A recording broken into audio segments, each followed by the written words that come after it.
I'm Daniel Christofferson. Autism, Love, and Learning is centered on my interview with Micki O'Brien.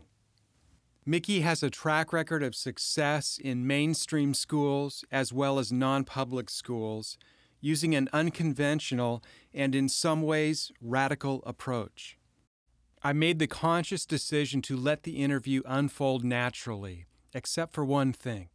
I shared with Micki my vision to produce a kind of video care package, offering coaching and powerful tools for the benefit of parents and teachers everywhere.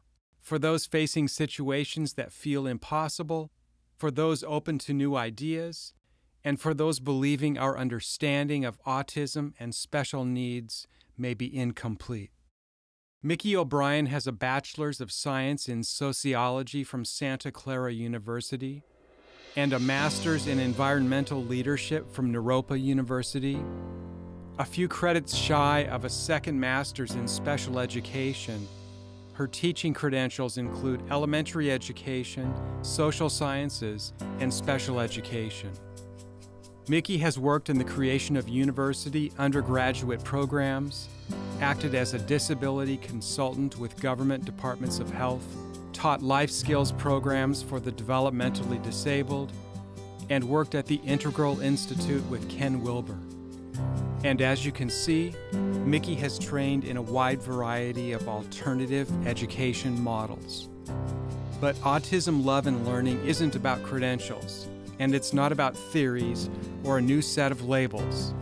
It's about working together. It's about getting results. It's about seeing with new eyes.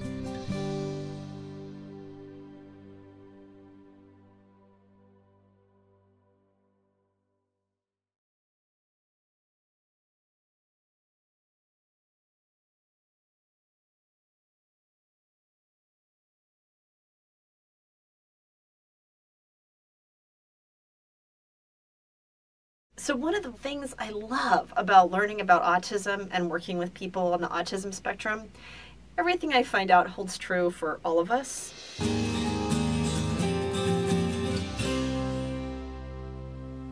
I had a young man who was simply on my caseload, and he was just starting high school. He was a freshman. There were administrators and teachers and all these people really concerned. I was in a meeting with them, and this mom walks in and she's so cool. And I'm sitting there thinking, what is the problem?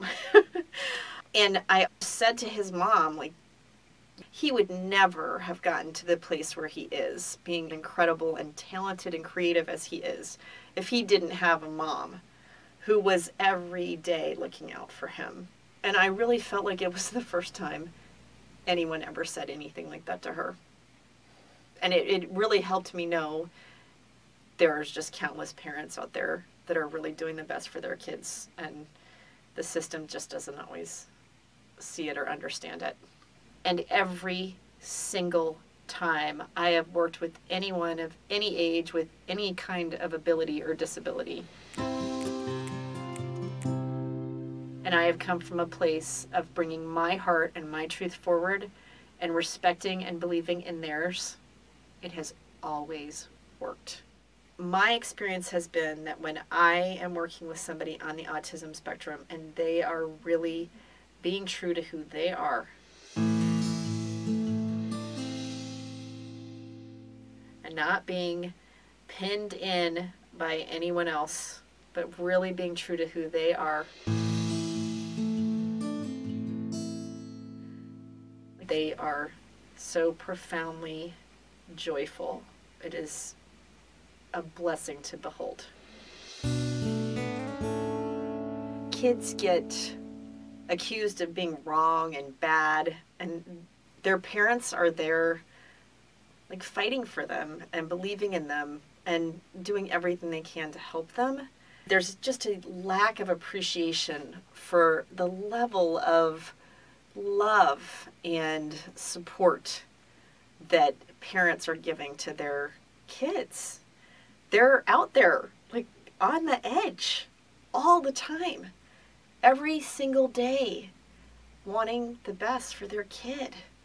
And they'll walk into a meeting and have a whole crowd of people be like, your kid did this awful thing. And it's so heart-wrenching because in truth, was it really an awful thing? And in truth, did that parent really do anything wrong? Not at all. So I think my big thing is to say to parents of autistic kids that I know, and your kid knows, and the heart of the world knows that you love them and that there is love. There isn't a question. I really want to say something here because I can hear people talking about the suffering. And I know, and I do not want to deny the suffering that I have seen and felt too. I know that there are people in the autism spectrum who really have suffered and continue to suffer, and the same thing with their families. And I really believe that there are chances for all of us.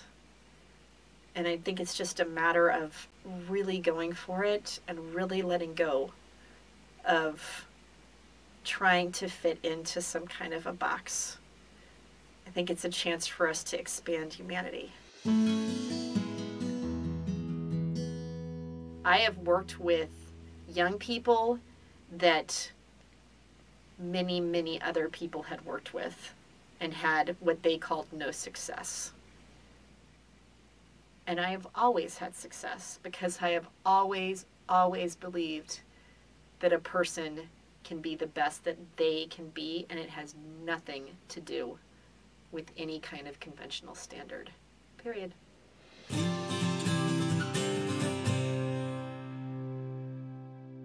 There's a lot of judgment. There's this idea that we should have diversity and that everybody should be okay, like, being who they are. But at the same time, we're all supposed to be measured against the exact same standards. And we really end up missing a lot of what is unique and exciting about education by creating these very judgmental kinds of structures that are about trying to measure people in identical ways. I've had so many brilliant teachers. And this one particular teacher was talking about a little boy in a 3 to 6-year-old classroom who just wasn't interested in anything. And his teacher knew she needed to find the thing that like really turned him on. Otherwise, school wasn't fun for him. So she figures out it's those great big trucks, like gigantic trucks with the giant wheels. And she goes out and gets one of the freaking wheels. And she puts the wheel in the classroom, and the kid does almost all of his lessons around the wheel. He cleans the wheel. He does language around the wheel. He does math around the wheel. Everything the kid does.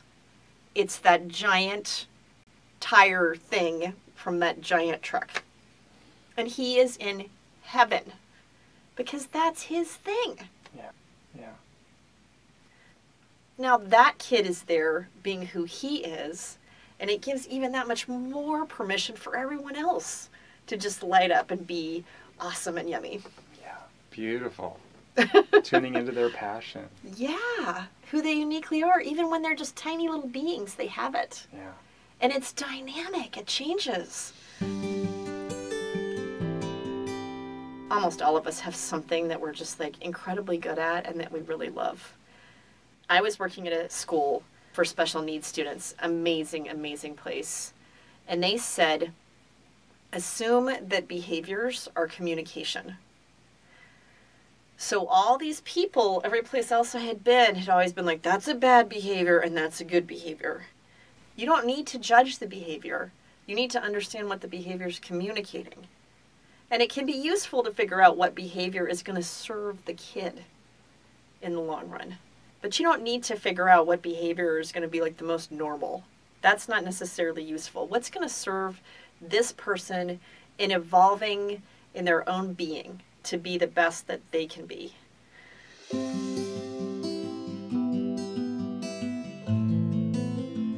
So at the school, there's this whole belief about behaviors.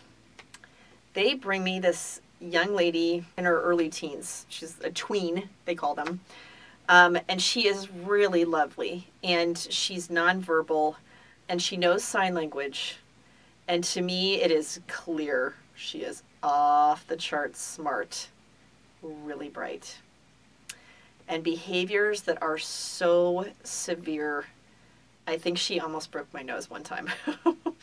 And it was not intentional, but it happened. So there were behaviors that she had, like physical behaviors that could hurt herself or someone else.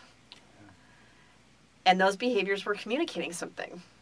And one of the things they were communicating is how smart she is. And how people had sort of treated her.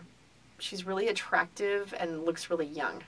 And people treated her like, I mean, I think somebody from her school district actually said to me once that they thought that she was a vegetable.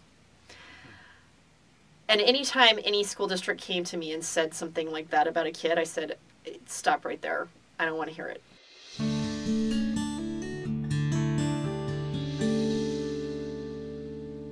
And I literally would just block out whatever they said because I knew it wasn't true. And that is, I am telling you right now, none of that stuff is true. They said when I was in first grade, the public school district that I was in, which is a very, very well-respected school district with a lot of money, they told my parents I'd never read above a 6th grade level. And I am a published author with 2 master's degrees. So don't believe them if they tell you that your kid is never going anywhere. Because they're using standards that don't have anything to do with your kid. And many of the most brilliant minds we've ever had didn't fit in those boxes. Right. So this young lady, we just started working with her on her behaviors and what is she trying to communicate. We worked with her sign language, and we worked with all the people in her life around her behaviors so that she was doing behaviors that were useful for herself and everyone else to get what she really wanted. And it's a really simple shift to just start thinking a behavior is a communication rather than labeling it. If you try and label it and get to the bottom of it, God help you. Because there is no bottom. You can keep digging down there. Why is this behavior happening? It doesn't matter. Take the communication that's happening. What does this person want? What do they need? Sometimes it's just attention.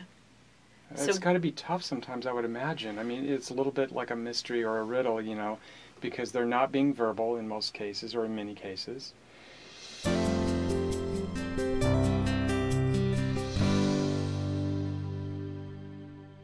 There's some observation tools that are really useful to use where you keep like a tally sheet where you mark what's the antecedent, what's the thing that led up to the behavior, and then what happened after the behavior.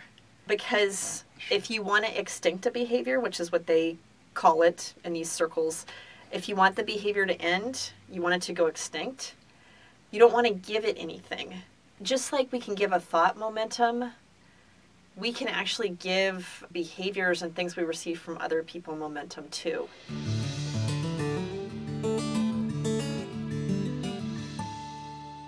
And one of the tricks to conventional public education is that we get people hooked on the idea of pleasing other people to get attention or misbehaving to get attention. But we get this whole thing going that like we're doing things to get attention instead of paying attention to what feels good to us.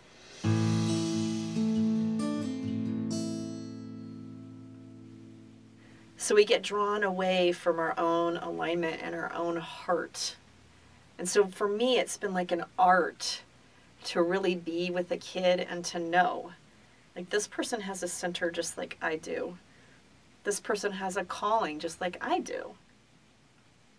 Like, can I really see them? And can I really appreciate them? And to come from that place. So this is like you're helping them to honor their inner guidance system. Yes.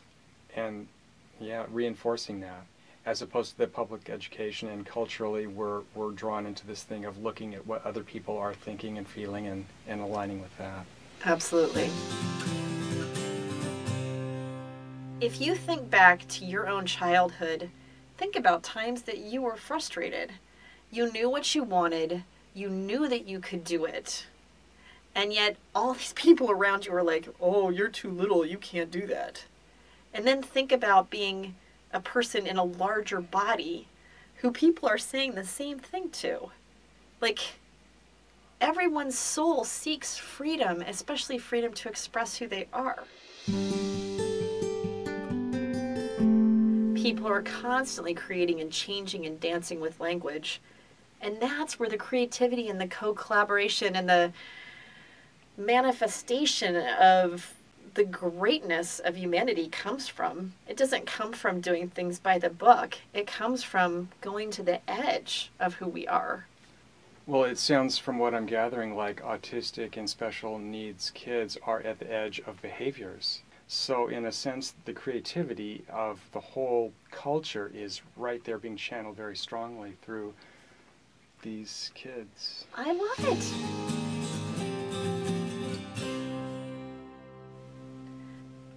I think a lot of special needs kids, or kids that are quote unquote different in any way, but kids that are different in any way, they often know this because they don't fit in the cage.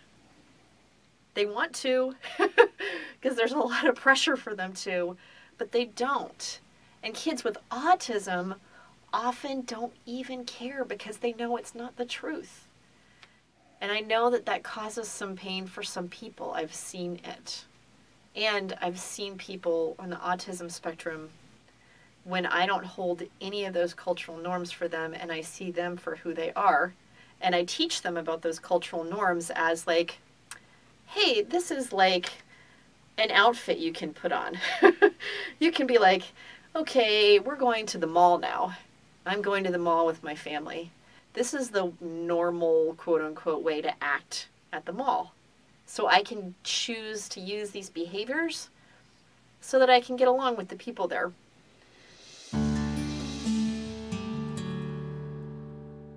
Many times people that have atypical nervous systems will have an issue where it will appear to be a behavior. A lot of people on the autism spectrum, a part of their nervous system that's atypical, and not everybody, because there is no typical atypical nervous system.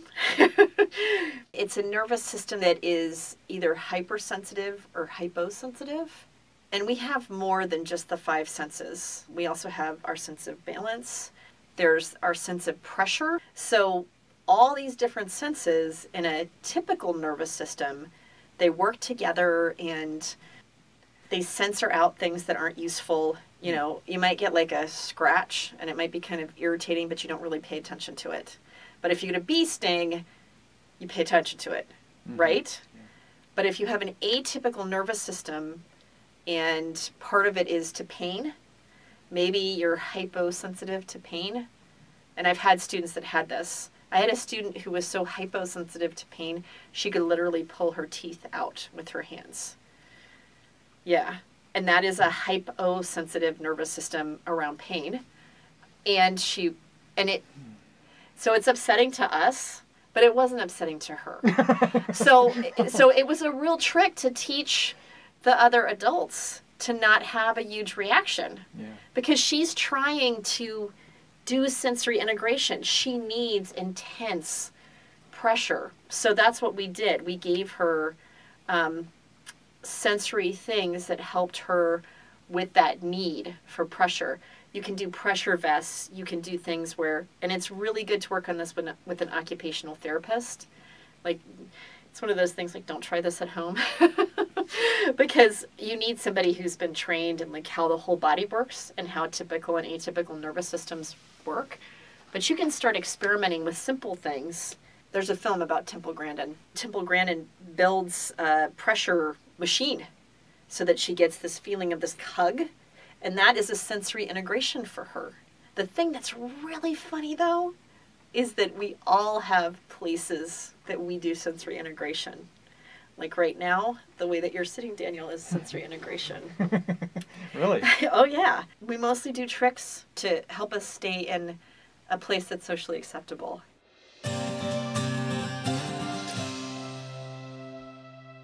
So if your hearing is hypersensitive and you're mainstreamed into mainstream classroom, that classroom may often have times where it's really loud, and that can be really distracting. And there also can be electric lights and heaters and beepy things and things with noises that people with typical hearing will not hear.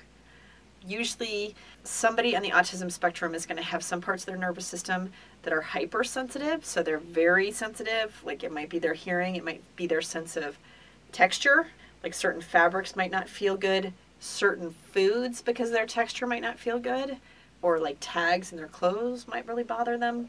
It could be that for them to really feel pressure, that helps them realign their nervous system. That is a hyposensitive sense of pressure, so that you need like extra to help you kind of integrate. One thing you see some people with atypical nervous systems doing, it'll look like a tick. They'll do something like this, or something like this, or something like this. They are trying to realign their nervous system. It's actually really quite brilliant. So some tricks to help people who are on the autism spectrum with sensory integration issues would be to pay attention to what they are hypersensitive to and hyposensitive to. And then also to work with an occupational therapist, which I highly recommend if you can. But a teacher in just a regular classroom, if they have somebody that's hypersensitive to noise, which is a very common issue, then giving that person a quiet place to go, to take tests, to do tasks that might be challenging for them. They might need to spend a majority of their day in more quiet kinds of situations. But school is about being told what is normal and learning how to respond in certain situations. So what about the kid who doesn't understand that the reason class is so irritating and uncomfortable is because sound is 10 times louder for him or her? Yeah, no, it's a really good question. Hopefully they have someone in their life that can help recognize that and help them figure out strategies. At what point does this meet with the idea that, well, they're just going to have to learn to march in step because they're going to be working for a living, they're going to be going to one place from 9 to 5. And do you have any thoughts on that? I do. You probably have about a couple hours of thoughts on that, don't you? Because I think that that's one of the big false premises of our whole culture. The reason that we're here is not to fit in. The reason that we're here is to be who we really are. Period.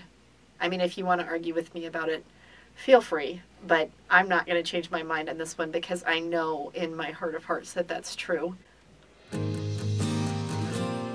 Love. I feel like I have been so blessed to be in classrooms and in communities and around families where there was so much love that people were willing to give up the quote-unquote social norms to exist with each other in a way that was so much deeper and more authentic. And I feel like that's a big part of what autism calls us to. They're all moms whose young high school students or late junior high, their students were all nonverbal and they had what were considered extreme behaviors, where the kid very easily could hurt themselves or hurt somebody else and were easily triggered into those behaviors. Know that as these kids were growing and they were a part of this amazing school that I was at, the way these moms showed up was just brilliant. They showed up with humor. They showed up with open hearts. They'd go out to pizza and one of the students would throw a temper tantrum. And they'd be like, huh. They don't give it attention. You know, they make sure that whoever's around is safe, but they just let it happen and they don't worry about judgment. And they don't take it personally. Yes. We think that what other people are seeing and believing about us is the truth. And the trick is, it's kind of not. When we can almost watch ourselves from a place of being a witness, which is something they teach, like contemplative practices are really good at teaching meditation and other kinds of contemplative practices. Like, so this is us in a way, and in a way it's not. And in a way we can be here and we can be watching. And I think that having that observer's mind as a parent or a teacher, and teaching your student even to have it, to be able to look at themselves from that standpoint, is a huge gift. It seems like this is one more situation too where the better care you take of yourself, the easier it is for everyone involved. So to the degree that the mom and dad are able to not take it personally, to have a sense of humor, to stay in their center, the children are going to be mirroring that energy, and they're going to step right into that lighter sense of experience.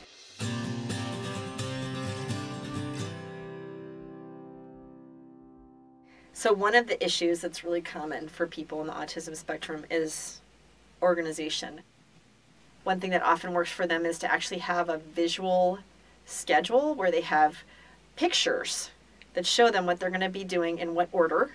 And if there's anything that's not typical for their day, that'll be in the schedule so that they can look ahead and sort of prepare themselves for a trip they're going to take or a special guest they're going to have. I think you mentioned before this interview when a child was going to go into a school to talk with teachers or something, and it was a little bit of a thing, you would just say, okay, first we're going to go into this room and you're going to be seated right here, and on your right is probably going to be Miss, and that really helps them to deal with anxiety. Yes, it's one of the things we sometimes call it is front loading. All the situations that are going to be happening, we would front load the students so that they would know. And if the schedule changed, we would go back and add the earthquake on the schedule. So there was a way of showing that it had happened. So people that are really self-organized and self-referenced are often able to really be centered, and there's a kind of organization inside of them that you can feel.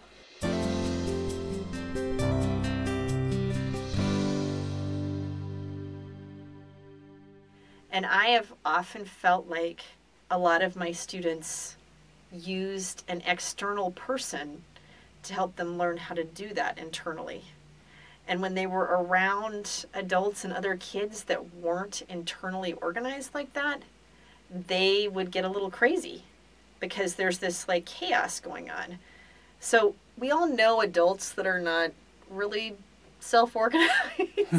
They feel chaotic. They often feel very dramatic.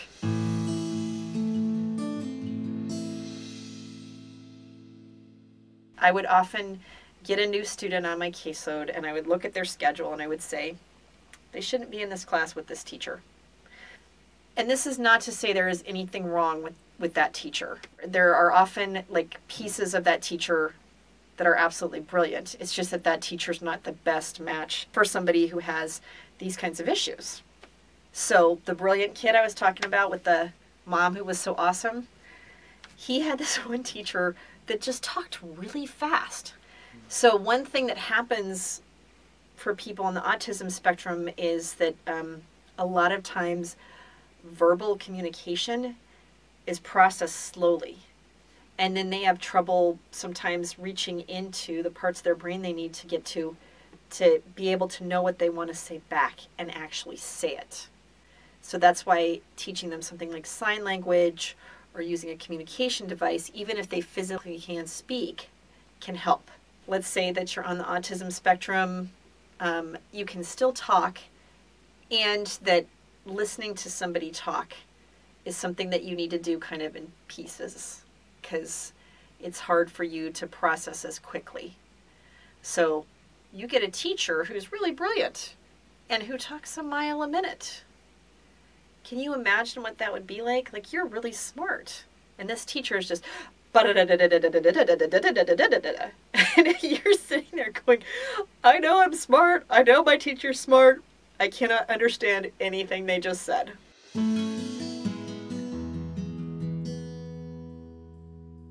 Front loading is just so powerful. How many parents just have never heard that possibly, or teachers, or babysitters or whatever Oh. have never even heard about that, and they are dealing with a child that seems overly anxious. Yeah. So you can just say, this evening we're going to watch TV, and then we're going to have popcorn. We'll probably be sitting on the couch here. I mean, is that what we're talking about? Okay. Absolutely. And you're so right. It alleviates so much anxiety.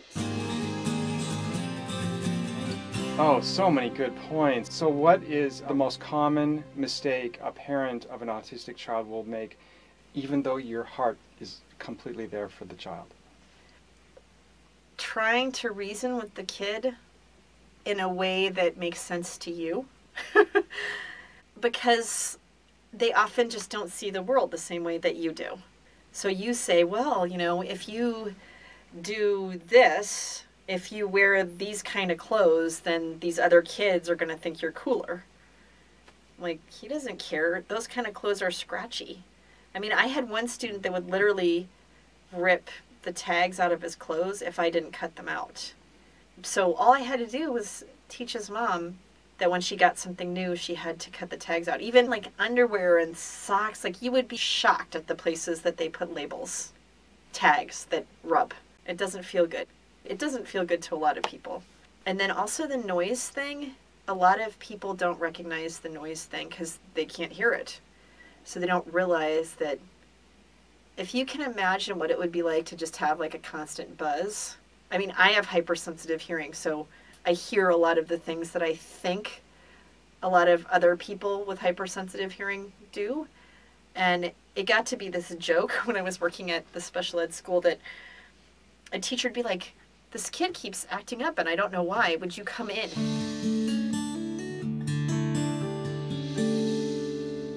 And I'd walk in and I'd be like, oh, what is that horrible noise? No one else but that kid and me could hear that horrible noise. And it was like a heater that was on the fritz or a light bulb that was about to go out or the faucet was dripping. Oh, like you can hear the water running. Isn't that a type of torture somewhere? We're torturing this child. Should we stop?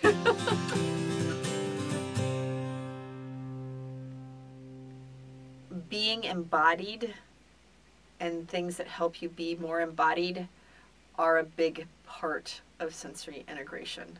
Yeah. And this is all my working definition. I am not an occupational therapist. I have worked with them and they are like magicians. Because when an occupational therapist understands what's going on in your nervous system, it is really like magic because they can tell you exactly what to do to make that thing work. So if you go into an OT room, there'll be trampolines because you can jump up and down, and that's good for the sensory integration of the pressure on your joints. There will often be swings, so that is a really good one. Many people who even aren't on the autism spectrum find that a repetitive motion, like a rocking chair or a swing or swimming or running, and this doesn't just apply to people with any kind of disability, it applies to everyone. When we're embodied, we have access to more of our intelligence.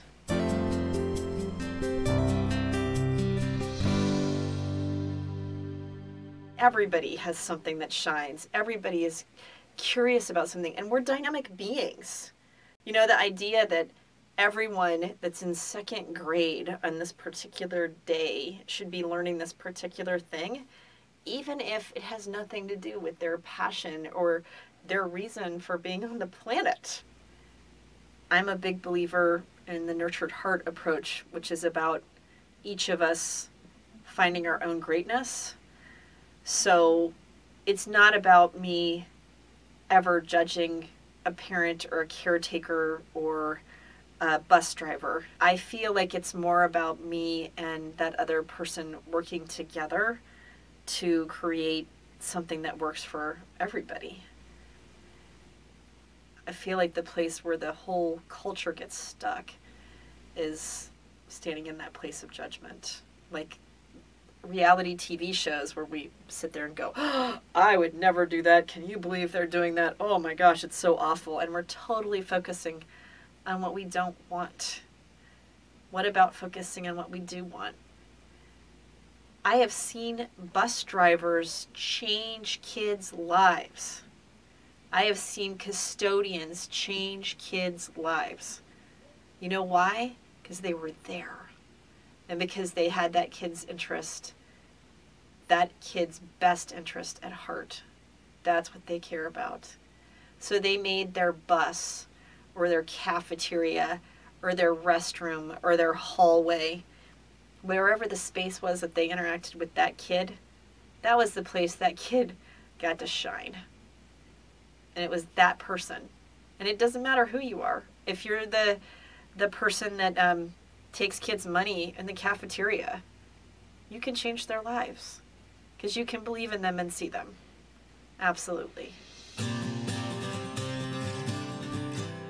If there is a lesson being offered to the teachers and the parents of children with autism, that maybe this person is a teacher themselves, to think of them as a gift just as you would any other human being. We all have something important to offer. That's why we came here. The whole idea that we have this like one career and we have to go this one way and we start when we're really little, like working towards it, to me that seems crazy. May your road be twisted and windy and filled with the most beautiful views. Edward Abbey, Benedicto, he said it.